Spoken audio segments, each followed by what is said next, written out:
হরেকেষ্ট বোষ্টমের বাড়িতে চুরি করতে ঢুকতে যাবে এমন সময় শীতল সাধুকার সঙ্গে একেবারে মুখোমুখি। নবুদাস কাঁচুমাচু হয়ে বলল, শীতল দাদা যে।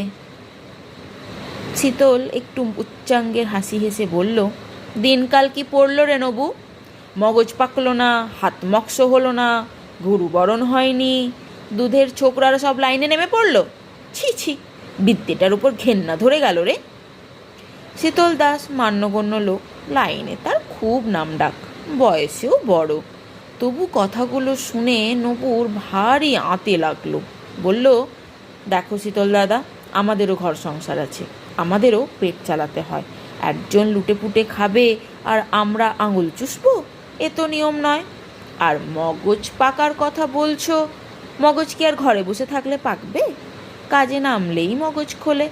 আর হাত পাকানোর কথা যদি বলো, তাহলে আমিও বলি, গেল হপ্তায় কি আমি বিদ্যাধর মণ্ডলের লোহার সিন্দুক ভাঙিনি? শীতল কঠিন হাসি হেসে বলল, তা ভেঙেছিস, তবে পেয়েছিলি তো লবডঙ্কা। সিন্দুকের জিনিস সেদিনই বিদ্যাধর সব সরিয়ে ফেলেছিল। তোর বরাতে জুটেছিল 1 বান্ডিল দস্তাবেজ, 1 পুটুলি তামার পয়সা আর 25টি টাকা।